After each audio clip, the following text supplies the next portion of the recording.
shallow, and therefore we're not trying to consolidate a depth, which is what the DD type ring does. We're trying to consolidate just shallow, and we're trying to consolidate to make weeds grow.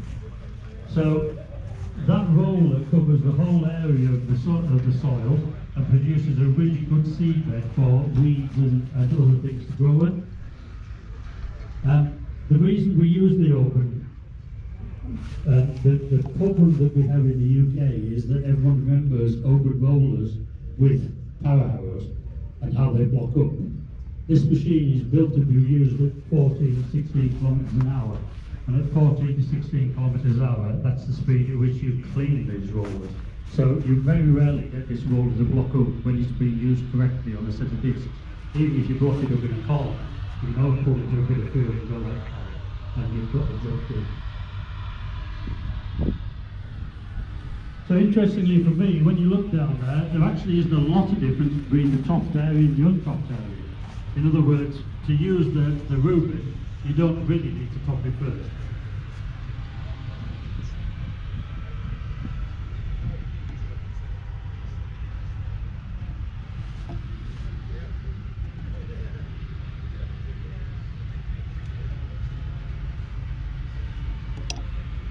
So the other thing about that particular machine is, because of the 630mm disc, we can move all the soil very shallow, but the other thing is, because it's such a big disc, we can also work quite deep.